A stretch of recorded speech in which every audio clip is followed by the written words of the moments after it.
Welcome back to TrueNight Voices. Tonight everything might be quiet. Or not. Put on your headphones. Let's begin. Have you ever felt like you weren't really alone? Deep in the woods with the fog and the silence, sometimes the thing closest to you is the one you never see. Tonight's story is one of those. About a face behind a wooden mask and someone who could no longer tell if they were the observer or the one being watched.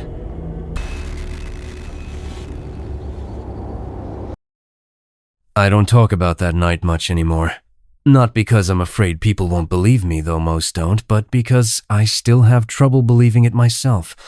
But there's something about silence that gives darkness permission to linger. So maybe by finally telling this story, I can let some of it go. This happened in the fall of 2019. I'd taken a solo camping trip into the forests of northern Michigan. I just turned 32, going through a rough breakup, and needed to disappear for a bit. You know, unplug, reset, do that whole find yourself in nature thing people always recommend. I'd found this remote spot through a backpacking forum. Someone had posted GPS coordinates to a hidden lake that didn't show up on most maps. They claimed it was serene, untouched, perfect for solitude. Exactly what I was craving. The hike in took most of the day. The trail was barely there, more like a game trail than something humans used. But the deeper I went, the quieter it became. No distant traffic, no planes overhead. Just wind through pine needles and the occasional scurry of wildlife. It felt ancient somehow. Like the forest was older than time itself. When I finally reached the lake, I was stunned. The water was still, a mirror reflecting the gray sky above. Birch trees circled the edge like sentinels. There were no campsites, no fire rings, no litter, just nature. I set up my small tent near the tree line, made a simple dinner, and sat by the water as the sky turned to slate and the stars began to burn above the black canopy. That night, something woke me. I'm not sure what, maybe a sound, or the sudden awareness that I wasn't alone. At first, I thought it was just an animal. Raccoon, maybe. But the air shifted. Have you ever felt that? Like the atmosphere thickened around you. Like something was watching. I grabbed my flashlight and unzipped the tent just enough to peek out. Nothing. Just trees swaying. Still, I couldn't shake the feeling. I zipped the tent back up and lay there, frozen, staring at the nylon ceiling, trying to will myself back to sleep. And then I heard it. Footsteps. Not rustling, not scurrying. Footsteps. Deliberate. Human. Crunch. Pause. Crunch. They were slow, careful, like someone trying not to be heard but still was. I turned off the flashlight. Held my breath. The steps moved around the tent, maybe 10 feet away, then stopped. Everything went dead quiet. And then, a voice. It was low, raspy, almost like a whisper, but not quite. "Are you in there?" My mouth went dry. I didn't respond. I didn't move. "Hello?" the voice said again. Then, a long pause. "You shouldn't be here." I didn't know what to do. I was miles from anyone. No cell service, no weapon. I felt like prey caught in a nylon shell. Then, silence. No retreating footsteps, just gone. I stayed like that until sunrise. The moment light touched the sky, I unzipped the tent, scanning the tree line. Nothing. No one. But on the ground, just beside my tent, were footprints. Boot prints, barely pressed into the moss and soil, but unmistakable. And next to them, something else. A small wooden carving, a face. It was about the size of my palm, roughly whittled from dark wood, with hollow eyes and an exaggerated, crooked grin, like a mask. I thought about leaving right then, but something kept me there. Maybe pride, maybe stupidity. I told myself it was a prank, a weird forest dweller. Nothing supernatural. That night, I built a fire big and bright. As the flames cracked, I tried to stay awake, but eventually, sleep overtook me in my camp chair. I woke to silence again. The fire had died. The stars overhead were obscured by clouds, and there, at the edge of the trees, was a figure. Tall, motionless, wearing a mask. A full-face mask, carved from wood. It looked exactly like the small carving I'd found, except this one fit a man's head. The figure didn't move, just stared. I called out, voice trembling, "Who are you?" No response. "Leave me alone." Still nothing. Then he lifted one hand, slowly, and pointed behind me. I turned, heart hammering. There was nothing there. When I looked back, he was gone. Vanished. No sound of running, no footsteps, just trees and fog. I didn't sleep that night. I packed at dawn and made the long hike out, checking over my shoulder constantly. Every squirrel or snapping twig made me jump, but I didn't see him again. When I got home, I searched that backpacking forum tried to find the original post about the hidden lake. It was gone. No username, no archived page. It was like it never existed. A few days later, I had a friend analyze the little wooden carving. He said it was cedar old, maybe handmade with a blade or chisel. But what struck him was the symbol etched into the back. 3 vertical lines, connected by 1 horizontal, almost like a rune. He sent it to a folklore professor he knew. The guy responded, "Old northern myth, woodland spirit, protective, unless disturbed." I haven't been back to the woods since. I still have the carving locked in a drawer. Some nights, I hear whispers, not words just, breath.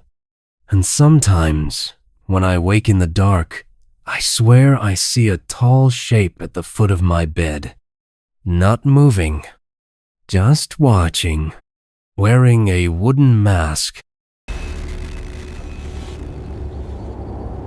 It was supposed to be a simple trip, just me and my cousin Matt, camping out in the Tennessee woods for the weekend. We'd done it a few times before. No cell service, no work emails, just firewood, beer, and whatever wildlife crossed our path. We weren't survivalists or anything. We camped near trails, brought freeze-dried meals, and even had a Bluetooth speaker to blast classic rock once the fire was going. But there was something special about those trips, like we were kids again, free from the static of everyday life. This trip was different from the beginning, though. Not in an obvious way, just the feeling. The silence seemed heavier than usual. The forest was still, like it was waiting. And we never saw another soul the entire weekend. The first night, we got to the trailhead a little after 2 p.m., hiked in about 3 miles, and set up camp at a small clearing beside a narrow stream. We pitched our tent, gathered some wood, and had a fire going by sunset. Matt was in a good mood talking about his recent breakup, half joking that the forest was more peaceful than his ex's apartment. I laughed, but I remember glancing into the trees behind him and feeling uneasy. I couldn't explain it. Nothing had happened, but something felt off. Like we weren't alone, even though we hadn't seen anyone on the trail. Still, we stayed up late, drinking and roasting marshmallows. It felt good, normal. It wasn't until the next day that things started to get weird. A tent that wasn't ours. We woke early. The fire was nothing but embers, and the morning mist clung low over the forest floor. Matt wandered down the trail to relieve himself, and I stayed behind, boiling water for coffee. When he came back, his face was pale. "There's another tent," he said. I frowned. "What?" He pointed south. "Just off the trail, maybe a few 100 feet down. I swear it wasn't there yesterday." I followed him through the trees. Sure enough, there it was, a small green tent, partially collapsed, tucked between two large rocks and nearly invisible unless you were standing right in front of it. It didn't look old or abandoned, but it also didn't look lived in. No campfire ring, no backpacks, no gear. Just the tent. Matt called out, "Hello?" No response. He stepped closer. "Hey, anyone here?" Still nothing. We exchanged a look. Part curiosity, part unease. Matt unzipped the tent. Empty. No sleeping bag. No supplies. Nothing. Just a torn, folded blanket and a pair of boots placed neatly at the entrance. It didn't make sense. "Maybe someone's out hiking," I said. Matt nodded slowly, but he didn't look convinced. "Let's just keep to our site." The first sign. That night, I couldn't sleep. The wind had picked up, and branches creaked above like something whispering just out of reach. Sometime around 1 a.m., I heard something outside the tent. Not footsteps, exactly. More like dragging. A slow, shifting sound like someone pulling something heavy through dry leaves. Matt stirred beside me. "You hear that?" I nodded, heart thudding. We sat in silence, listening. The sound came again, closer now.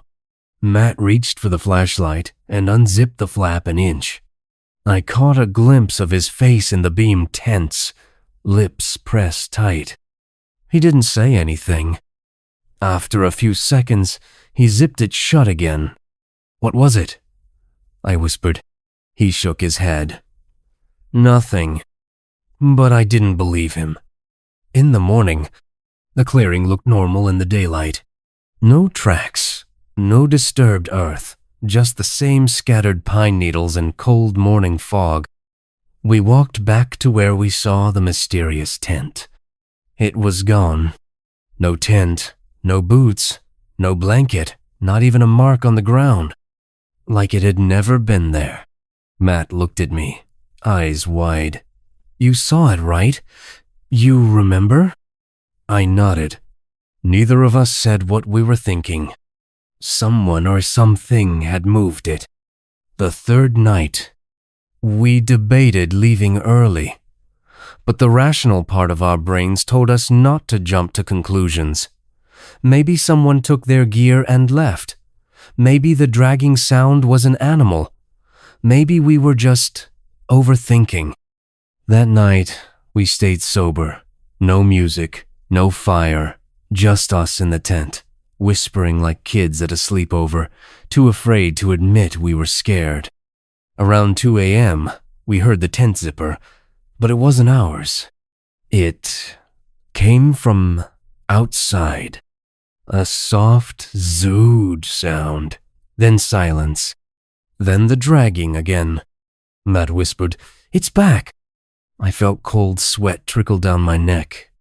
We waited, still as statues. Then came the breathing. Shallow, wet, almost too loud, like someone was pressing their mouth to the nylon wall of our tent. I held my breath. Then it spoke. A voice, ragged, unnatural, but not loud. Just 4 words. "This wasn't yours." Then the dragging sound again. Fading, fading. Gone. Gone without a trace. We left at dawn. Didn't even pack properly. We threw everything in our bags and hiked back to the car in silence. Neither of us said a word until we were back on the highway. That was 5 years ago. Matt doesn't like to talk about it. I don't camp anymore. Sometimes I dream about that tent. Sometimes I hear that zzz of a zipper being pulled open in the middle of the night. And sometimes, when I wake up, I'm not sure if I'm still dreaming. It happened about 5 years ago, though sometimes I still hear that laugh when I'm out walking at night.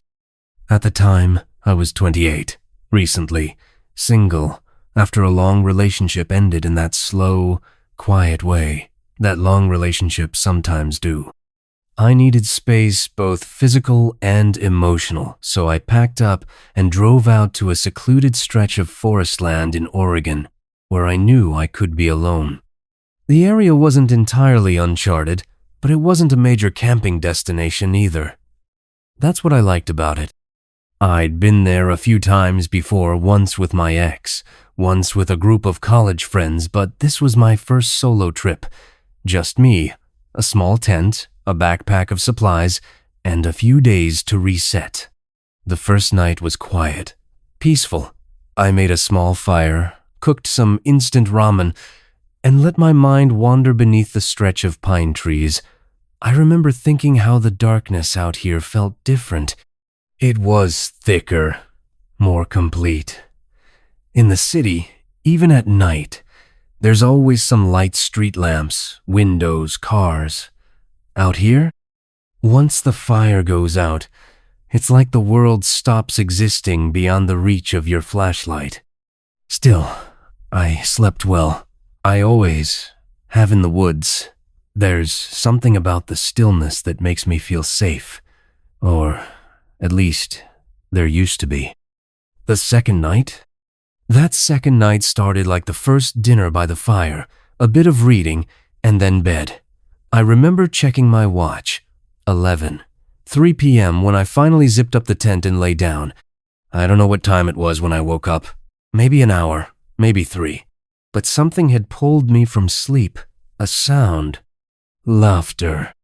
Not loud, not a burst of noise, just a soft, trailing laugh like someone chuckling under their breath, trying not to be heard. At first, I thought it had to be a dream. Who laughs out here? I sat up slowly, listening. Nothing, just wind. The trees creaked softly, like old bones shifting. I was about to lie back down when I heard it again. Closer. A quiet, breathy laugh, like someone exhaling amusement in the dark. My skin prickled. That laugh, it wasn't right, it wasn't natural. There was no joy in it, no real emotion. It sounded like someone imitating laughter, like they didn't understand what it was supposed to sound like, but they were trying anyway. I froze. My tent, small and thin, suddenly felt like a tissue paper shield. I turned off the small lantern by my head and sat in darkness, trying not to breathe too loud. The laugh didn't come again. Something moving.